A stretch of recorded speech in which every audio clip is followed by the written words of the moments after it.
Պարոն Ալեքսանյան, շնորհակալ եմ նախաձեռնության համար, նախ ասեմ, որ պարոն Ալեքսանյանն ինձ զանգարեց եւ ասաց, որ ցանկանում է, որպեսզի ես օրենքի նախագիծը, որ իմ կողմից երկու անգամ շրջանառվել է, որպեսզի կամ ինքը շրջանառի կամ ես կամ համատեղ, ես խնդրեցի եւ ասացի, որ դուք մենակով արեք, պարոն Ալեքսանյան, ես երկու անգամ բերել եմ, մերժվել է, ու ուրախ եմ, որ նախագիծը եկավ։ Հիմա ընդհանրական ինչի մասին է խոսքը, մենք ունենք զորակոչի հետ կապված լրջագույն խնդիր, հարգելի պատգամավորներ, պարոն Ալեքսանյան, կխնդրեմ, որպեսզի իմ փաթեթի մյուս կետերը հաջորդ ազգային ժողովում նույնպես անեք, որոնք նույնչափ կարևոր է։ Սրա մասին այս նախագիծը, որ այսօր քննարկում ենք, ես սրա մասին բարձրաձայնել եմ 25 թվականին շրջանառել եմ կառավարության դրական որոշումով մերժվել այստեղ պարոն Քոչարյանի պատճառով, երկրորդ անգամ 2026 թվականին եմ շրջանառել, այդ մյուս անգամ նաև կառավարության բացասական եզրակացությունը կար նույն նախագծի վերաբերյալ, որը 25-ին եղել է դրական, 26-ի հունվարին եղել է բացասական, 26-ի տարվա կեսին էլի դառել է դրական, ինչի համար ուրախ եմ։ Հիմա հաջորդ կարևոր կետերը, մենք զորակոչ ենք լուրջ կորցնում մի քանի պատճառներով։ Առաջին ամենամեծ կետը պարոն Ալեքսանյանն ինչպես նշեց, ինչպես հիմնավորումներով ես ցույց եմ տվել նաև թվերով, փաստերով, դա առողջական կեղծ թղթերով ազատվողներն են։ Մենք ունենք տարեկան հազարավոր տղաներ, ովքեր առողջական թղթերով ազատվում են ու մեծ հավանականությամբ շատերը կեղծ։ Այսինքն զորակոչի մոտ 69%-ը 22 թվականի դրությամբ, մի քիչ հիմա թիվիչը դառել է 65%-ը ազատվում են, որոնց մեծ գերակշիռ մասը առողջական խնդիրներով պայմանավորված ու այս գալու է, այս օրենքը գալու է դրա դեմը առնելու, այսինքն կանխարգելիչ դեր ունենալու։ Միջև այդ եթե բժիշկը տեղեկանքը տալիս էր, օրինակ ասում էր դու կարճատես ես, կարճատեսության տեղեկանք էր տալիս, որով որ ազատվում էր, տվյալ զինվորին, այսինքն զորակոչիկինով չի գնում ծառայության ոչ պիտանի ճանաչվելու հանգամանքով, ասում էր,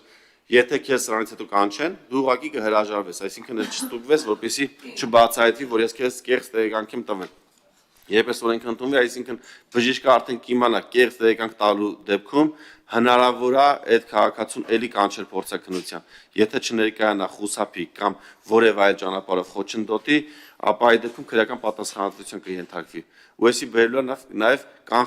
կանխարգելման, այսինքն այս հանցագործության դեմը առնելու է ու նաև կատարված հանցագործությունները թույլ է տալու, որ բացահայտվեն։ Նաև օրենքում նշել եմ, որ բացի խուսափելը, նաև խոչընդոտելը, որտեղ քաղաքացին կարա օրինակ MRT-ի նենց հետազոտություն են տվել, նենց MRT-ն արել, որով ինքը ոչ պիտանի է ճանաչվել, կարա գա ստուգման, ասի չեմ հրաժարվում, բայց MRT-ի սարքի մեջ շարժվի, այսինքն խանգարի խոչընդոտի ու դրանով պայմանավորված չկարողանան հետազոտել։ Հոդվածի մեջ նշված է, որ խուսափելը եւ խոչընդոտելը քրեական պատասխանատվություն է ենթադրում, այսինքն մեր քաղաքացիները պետք է իմանան, որ չեն կարողանալու խոչընդոտել process-ը։ Ու հաջորդը պարոն Ալեքսանյան, հարցի տեսքով կուզենամ ասեմ, որ դեմ առնեք քաղաքացիությունից հրաժարվողների,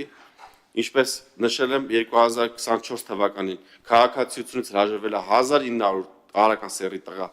60 աղջիկ, փաստացի ֆիքսվում է, որ մեծամասնությունը դա բանակից խուսափելու համար են արել մինչև 18 տարի լրանալը։ Իմ օրենքը, երբ որ պարոն Անդրեյ Քոչարյանի պատճառով մերժվեց, դրանից հետո տեմպը 30%-ով աճել է, 30-40%-ով, ու 2025 թվականին քաղաքացիությունից հրաժարվել է նախորդ տարվա 1900-ի փոխարեն 2800 տղա ու էլի 60 աղջիկ։ Այսինքն մենք մեծ ռեսուրս ենք կորցրել այս նախագծի տապալման պարոն Քոչարյանի պատճառով կամ շնորհիվ։ Ու սա ոչ միայն մենք այդ ռեսուրսն ենք կորցրել, այսինքն զինվոր, մենք նաև կորցրել ենք լուրջ ֆինանսական միջոցներ, որովհետև այդ պակասը մենք լրացրել ենք պայմանագրային զինծառայողներով, պաշտպան հայրենացով, ինչը մեծ ֆինանսական բեռ է բանակի համար։ Ու այսինքն այդ օրենքը շուտ պետք է անենք։ Մենք պետք է քաղաքացիությունից հրաժարվողներին նույնպես դեմ առնենք։ Ու նաև այս նախագիծը պարոն Ալեքսանյան, երբ որ ընդունենք, տեսեք հիմա ոնց է։ Քաղաքացին, որ ուզում է իր երեխան չծառայի, դա գաղտնիք չի էլի, այսինքն 70%-ը որ տեսնում ենք, որ չի ծառայում, ինքը ճանապարհներ է տենում, առաջինը առողջականով փորձում ազատի կամ փորձում է քաղաքացիությունից հրաժարվի։ Եթե մենք հիմա բերում ենք քրեականացնում ենք այս փորձակնությունից հրաժարվելը, մենք բոլորին արդեն ուղղորդում ենք քաղաքացիությունից հրաժարվելու դաշտ։ Ես խի ընդգծում, պնդում այն ժամանակ, որ այս պետք է արվի փաթեթով, որովհետեւ մենք բոլոր սողանքները միաժամանակ փակենք։ Այսինքն, երբ մենք ուժեղացնում ենք այստեղ բանը, վերահսկողությունը, ուրիշ ճանապարհով է խուսափողների թիվը աճում։ Ու սրա վիճակագրությունը նույնպես կա։ Երբ որ իմ առաջարկով առողջական խնդիրների 404 որոշման մեջ փոփոխություններ կատարվեցին, մենակ մի հոդվածով 1000-ից ավել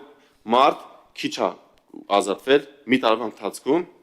բայց տեսել ենք, որ երկրից փախնողների թիվը կկնապատկվել է։ Այսինքն, երբ որ մենք հիվանդության ցանկը փոխում ենք ու սկսում ենք նենց որ մարդիկ չկան այդ ճանապարհով, փորձում ենք քաղաքացիությունից հրաժարվելով կամ երկրից փախնելով իրանց հարցը լուծեն։ Այսինքն կոմպլեքս պետք է անենք, որ հարցը լուծվի, որտեղ մեր առաջնային նպատակն է, որ մենք ունենանք զորակոչ, նորմալ զորակոչ, մեր կարիքները բավարարին ու նաև վերականգնվի արդարությունը, որովհետև տենում ենք մարզերում 50% զորակոչ ունենք, Երևանում նույն ընթացքում 10%, 16% զորակոչ ունենք։ Այսինքն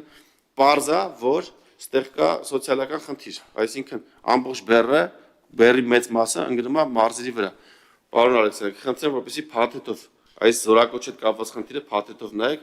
ու ձեր եթե կարծիք ունեք, խնդրեմ պատասխանների տեսքով ասեք։ Ես հասկացա, սա ելույթ էր, թե հարցեր։ Խնդրեմ, պարոն Ալեքսանյան։ Շնորհակալություն, պարոն Սարգսյան։ Այո, ես արդեն ինձ նշեցի իմ խոսքում, որ սա ձեր մեծ փաթեթի հատվածներից մեկն էր ու ես հիշում եմ նաև, որ հենց այս կոնկրետ այս կտորը առնվազն 100%-անոց աջակցություն ուներ ֆրակցիայի շրջանակներում, այս կտորը միանշանակ ու ձեր փաթեթը, եթե չեմ սխալվում, մերժվեց այլ մասով անհամաձայնության պատճառով։ Ես միանշանակ կիսում եմ ձեր այն մտահոգությունը ու առհասարակ այն ռիսկերը, որոնք որ այս բայի դրությամբ կան քաղաքացիությունից հրաժարումների եւ մնացածի մասով, այո, առաջիկայում բնականաբար պետք է կառավարության հետ շատ սերտ համագործակցելով փորձենք հասկանալ ու այդ ռիսկերը կառավարել, թե կոնկրետ ինչ լուծումներ պետք է գտնենք, պետք է համատեղ աշխատանքի ընթացքում, թե Պաշտպանության հանձնաժողովը, թե նաև պետաիրավական հանձնաժողովը ու կառավարության գործընկերները պետք է այս հարցերի լուծումը գտնեն։ Միանշանակ ես նաև շատ կարևորում եմ այն աշխատանքը, որը որ դուք եք տարել այս հարցերի լուծման ուղղությամբ ու կարծում եմ միասին պետք է շարունակենք այս աշխատանքը։ Շնորհակալություն։ Շնորհակալ եմ, պարոն Ալեքսանյան։ Պետք է նշեմ, որ ես 5 կետեր էի, հետո դարձավ 7 կետեր, որոնք որ առաջարկել էի կառավարությանը, վերջի քննարկումներին, այս տարի սկզբին որ կառավարությունում ունենում էինք, 2 կետի հետ կապված կար կոնսենսուս, ճիշտ եք ասում։ Եվ այս սրա հետ կապված, որպեսզի քրեականացնենք խուսափելը փորձակնությունից եւ քաղաքացիությունից հրաժարվելու մասով էլ կար կոնսենսուս։ Ես կառավարությանը վերջի պահին, որ տեսա մյուս կետերի հետ համաձայնություն չկա, ասեցի եկեք այս կետերը շուտ անենք, որպեսզի դեմ առնենք քաղաքացիությունից հրաժարվելու եւ բժշկական թղթերով կեղծ ազատվողների։ Ի զարմանս ինձ ասացին, որ համաձայն չենք։ Ասեցի, բայց կոնսենսուս ունենք այս երկու կետի հետ կապված։ Եկեք այս երկու կետը ընդունենք, մնացածը հետագայում։ Չնայած ես ուզում էի, որ փաթեթով արվի, որ ավելի ճիշտ աշխատի, բայց դրան էլ էի համաձայն։ Վերջի պահին իմ համար անակնկալ ձևով ասեցին, որ ժամանակա վրեպ է։ Ու այստեղ ֆինանսական լուրջ խնդիր է այսի, այսինքն ոչ թե մենք մենակ զորակոչ չենք կորցնում։ Հիմա տեսեք, մի զինծառայողը, որ մենք ասում ենք, այսօր օրենքը կա, չէ, որ ով ծառայությունից խուսափել է, կարող է 15 միլիոն վճարի ծառայության դիմաց ու ազատվի քրեական պատասխանատվությունից։ Նույնը ուզում էի սահմանել նաև այս դեպքում քաղաքացիությունից հրաժարվողների համար դնենք 15 միլիոն դրամ, ու տեսեք ինչ թիվ է, պարոն Ալեքսանյան, ստացվում։ 2800 հրաժարված տղեն, եթե 15 միլիոն վճարեն, 42 միլիարդ գումար է։ Այսինքն մենք ենթադրաբար կորցրել ենք կամ 2800 զինվոր կամ համարժեք 42 միլիարդ գումար։ Այսինքն սրա հետաձգումը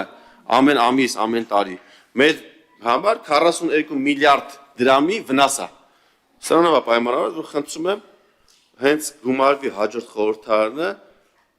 հենց սկզբից ովքեր կլինեն այս հանձնաժողովում կամ մյուս հանձնաժողովում, նոր պատգամավորներին եմ ասում, հաջորդ խորհրդարանի նոր պատգամավորներ, խնդրում եմ ձեզ, կլինեք իշխանական թե ընդդիմադիր,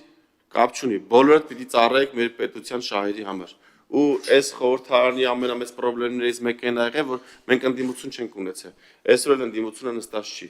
Ու այս խնդիրները պիտի ընդդիմությունը բարձրացներ, որ իշխանությունը ավելի ձիգ աշխատեր իշխանությունը իմանար, որ ընդդիմությունը սրա մասին խոսալու է, ու սկսեր ավելի լավ աշխատել ու դրանից կշահեր մեր ժողովուրդը։ Ես հիմա 10 բան գտնում եմ ասելու, 10-ից մեկն եմ ասում, այն 9 չեմ ասում, հաշվի առնելով, որ իշխանական խմբակցության падգամավոր եմ, բայց կապ չունի, իշխանական խմբակցության падգամավորներին եմ ասում, խնդիրները կբարձրացնեք։ 42 միլիարդի բանը, որ ասում է պարոն Ալեքսանյան, պարոն Քոչարյան, հեսա ավարտում եմ, օրինակ ինձ այսօր գրել են, Մեղրի զինծառայողներից մեկի մայրը գրել է, մայրը կամ հայրը առանց զինծառայողի անունը նշելու, խնդրել է ասել է հետևյալը. շատ շոկ է, տղաները շաբաթը մեկ են լողանում, այս տարի գիտեք ինչ շոկ է, ասենք Եվրոպայում ջրցան մեքենաներով մարդկանց հովացնում են, էլի միջոցներ են սաղ աշխարհում ձեռնարկում, որ մարդիկ ուշագնաց չլինեն։ Մեր Մեղրիում, որը Հայաստանի ամենաշոգ կետն է, զինվորները լողանում են շաբաթը մեկ։ Հիմա բանային խնդրում եմ 24 թվականից, խնդրում եմ համատենալուց Մեռնեմ ջանի, նախարար ջան, շտաբի պետ ջան, փոխնախարար ջան, եկեք խնդրում եմ, կազմակերպեք, արեք, մեծ ֆինանսական խնդիր չի։ Հիմա եւս մեկ անգամ խնդրում եմ,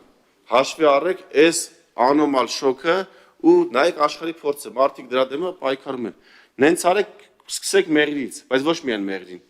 որ մեր զորքը ամեն օր լողանա։ Ու նաև ֆիլտր դրվի, որպեսզի ամեն օր ատամները լվանալուց այդ ջուրը մաքուր լինի, Մեղրին է վերաբերվում ավելի շատ, մյուս տեղերը համեմատաբար ջուրը ավելի մաքուր է։ Այսինքն կազմակերպչական հարցերը ֆինանսով չի մնաք պայմանավորված։ Դա կամք է պետք ու նաև պետք է որ պատգամավորները կլինի իշխանական կլինի ընդդիմադիր, այդ խնդիրները բարձրաձայնեն։ Այսինքն պաշտոնով գնում է գործի տեղը նստում է մի պահ կարող աշկ կպցնի կամ շուտ գործից դուրս գա, իմանա որ խնդիրներ ունի, բարձրաձայնվում են, պետք է խնդիրները լուծի ու սրանից շահելու է մեր ժողովուրդը։ Շնորհակալ եմ։ Շատ լավ։ Հավանիր տեսանյութը եւ բաժանորդագրվիչ նորությունները բաց չթողնելու համար։